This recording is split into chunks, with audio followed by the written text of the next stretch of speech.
You think you're in control of your thoughts? Think again. Most of what runs through your mind isn't even yours. It's a collection of past experiences, external influences, and unconscious patterns that you've been absorbing since childhood. And the craziest part, you're not thinking, you're just listening. Listening to a voice that repeats the same doubts, fears, and limitations over and over, shaping the way you see yourself and the world without you even realizing it. But here's the good news. You don't have to stay stuck in this loop. Once you understand how this inner voice works, you can start separating yourself from it, releasing emotional baggage, and stepping into a version of yourself that isn't controlled by old narratives. And that's exactly what we're diving into today. So if you're ready to break free from this mental autopilot, make sure to like this video, subscribe to the channel, and let's get started. That little voice inside your head, who is it really? Most people assume it's their true self, the essence of who they are. But in reality, it's more like a narrator, constantly interpreting the world around you. This voice isn't just you. It's a mix of past experiences, societal conditioning, and unconscious fears. The problem is we rarely question it. We take its words as truth, never realizing that it's often just repeating what it has been fed over the years. Think about it. Have you ever caught yourself thinking something negative and believed it without question? Maybe it whispered, "You're not good enough," or "This will never work." But where did that thought come from? Was it really your voice, or was it something you absorbed from others? Understanding your inner voice means learning to separate genuine self-awareness from conditioned noise. It means recognizing that not every thought deserves your attention. Once you start paying attention, you'll notice how much of your thinking is just recycled dialogue from the past. You might hear echoes of a critical parent, a tough teacher, or even social expectations that have been drilled into you. The key is not to silence the voice, but to listen to it differently. Instead of blindly accepting its words, you can observe them, question them, and decide whether they serve you or not. This shift in awareness is powerful. When you realize that your thoughts are not absolute truths, you gain control over how they affect you. You stop reacting automatically and start responding intentionally. And that's where real change begins. Because the moment you start questioning your inner voice, you open the door to a new level of freedom. We all carry emotional baggage, whether we realize it or not. It comes from past experiences, relationships, failures, and even childhood memories that still linger in the background of our minds. The problem isn't just having this baggage, it's how tightly we hold on to it. We replay old stories, relive past hurts, and allow them to shape how we see ourselves and the world. And the worst part? Most of the time, we don't even notice we're doing it. Imagine walking through life with a heavy backpack full of old regrets, fears, and disappointments. Every step feels harder because you're carrying weight that no longer serves you. But what if you could put that bag down? What if you could let go of the resentment, the self-doubt, and the pain that's been holding you back? The truth is, emotional baggage only has power over you if you refuse to release it. Letting go doesn't mean forgetting or pretending something never happened. It means accepting that the past cannot be changed, but your relationship with it can. It's about realizing that carrying emotional wounds doesn't make you stronger. It keeps you stuck. And the only way to move forward is to loosen your grip on the stories you tell yourself about what happened and why. The real challenge is making peace with what was, so you can fully embrace what is. This takes practice. It means noticing when old emotions resurface, questioning whether they still serve you, and choosing to release them instead of clinging to them. The moment you stop letting your past define you, you create space for something new, something lighter, freer, and more aligned with who you truly are. We like to believe we're in control. We plan, we predict, we try to shape the future to fit our expectations. But here's the hard truth. Control is mostly an illusion. No matter how much we prepare, life has its own agenda. Unexpected events, other people's actions, and even our own shifting emotions constantly remind us that control is not as firm as we think. Yet we resist this reality. We stress, overthink, and exhaust ourselves trying to force outcomes that are never truly guaranteed. Think about the last time something didn't go your way. Maybe a relationship ended, a job opportunity slipped through your fingers, or a carefully planned goal fell apart. In those moments, frustration kicks in because things didn't align with what you expected. But was the problem really the event itself? Or was it the belief that things should have gone differently? Often our suffering isn't caused by what happens, but by our refusal to accept it as it is. Real freedom comes not from controlling life, but from learning to navigate uncertainty. When you release the need to control everything, you gain something even better: adaptability. Instead of rigidly clinging to a specific outcome, you become open to new possibilities. You start to see challenges as redirections rather than failures. You stop wasting energy on what you can't change and focus on what you can: your response, your mindset, your next move. Letting go of control doesn't mean giving up. It means trusting. Trusting that even when things don't go according to plan, you have the ability to adjust, grow, and find new paths. The more you loosen your grip, the lighter life becomes. Because in the end, control was never the goal, peace was. Living openly isn't just about being honest with others. It's about being honest with yourself. It means moving through life with a sense of curiosity rather than fear, embracing experiences without the need to judge or control them. But here's the challenge.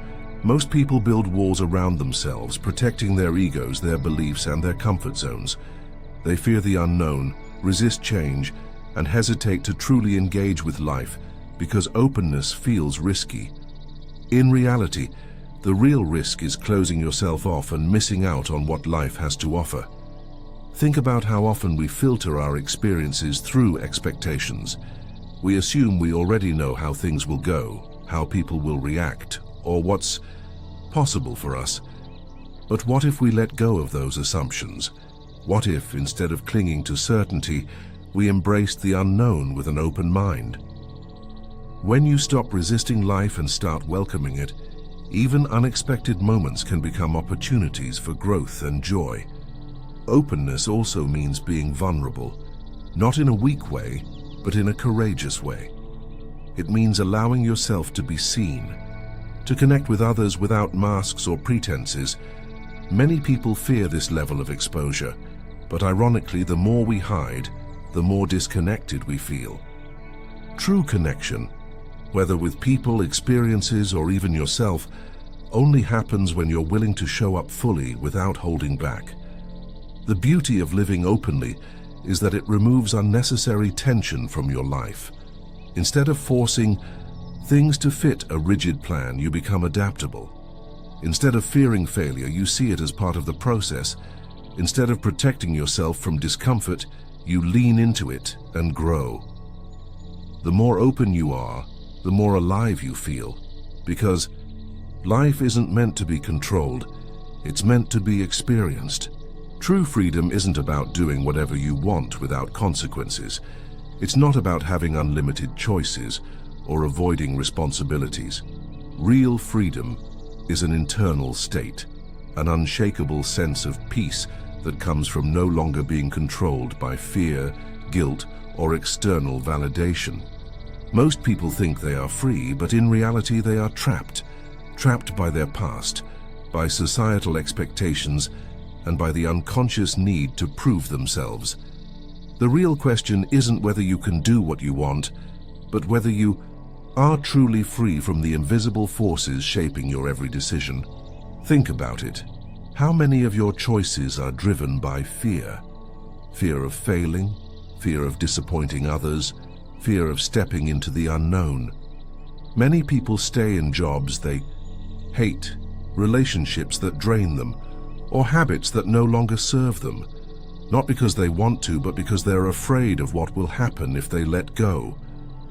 But what if you realize that fear itself is just a thought, a conditioned response? What if freedom isn't something to chase, but something you unlock by releasing these mental chains? Achieving true freedom starts with self-awareness. It's about recognizing the voices in your mind that tell you what you should do, what's realistic and what's expected. These voices don't always belong to you. They're echoes of childhood conditioning, societal norms, and past experiences. When you step back and observe them instead of blindly obeying them, you begin to separate yourself from the mental programming that has kept you stuck. And in that space, a new kind of freedom emerges, the freedom to choose your own path. But let's be honest, letting go of these old narratives is uncomfortable. It requires courage to walk away from what is familiar, even when you know it no longer serves you. It means being willing to disappoint people, to take risks, to stand alone if necessary. Real freedom isn't about pleasing everyone. It's about living in alignment with your truth, even when it's inconvenient or misunderstood. The cost of freedom is discomfort, but the reward is authenticity. Freedom also means embracing uncertainty. So many people stay stuck because they crave control. They want guarantees, predictable outcomes, and absolute security. But life doesn't work that way. The more you try to control everything, the more you suffer. Paradoxically, the moment you surrender to life's unpredictability, you gain the deepest kind of freedom. You stop resisting, stop forcing, and start flowing with whatever comes. And that's when life opens up in ways you never expected. At its core, true freedom is self-mastery. It's not about external circumstances changing. It's about you changing how you relate to them. It's about experiencing emotions without being controlled by them, setting goals without being attached to outcomes, and moving through life with a deep sense of inner trust. It's the ability to be fully present without constantly worrying about the past or the future. When you master your inner world, the external world loses its power over you. In the end, freedom isn't something you find, it's something you reclaim. It's realizing that you were never truly trapped to begin with. You were just believing in limitations that were never real. The doors to your own liberation have always been open. You just have to be willing to walk through them. So here's the real question. Are you really thinking, or have you just been listening to the same mental script on repeat? Now that you know how much of your inner world is shaped by past conditioning, fears, and unconscious patterns, what are you going to do about it? Will you keep reacting to the same old thoughts, or will you start questioning them, challenging them, and rewriting the narrative? Because the truth is, the moment you stop blindly believing every thought that pops into your mind, you take back control. And that is the first step toward real freedom. This isn't about silencing your thoughts, it's about understanding them. The more aware you become of the voice inside your head, the less power it has over you. You stop being a passive listener and start being an active thinker. And from there, everything changes. You let go of the emotional weight you've been carrying, you stop chasing control, and you start living with an openness that brings real peace. That's where true freedom begins. Now I want to hear from you. What's one belief or thought pattern you've noticed holding you back? Drop a comment below and let's start a real conversation about this. And if this video opened your mind in any way, don't forget to like, subscribe, and turn on notifications so you don't miss what's coming next. Because trust me, we're just getting started.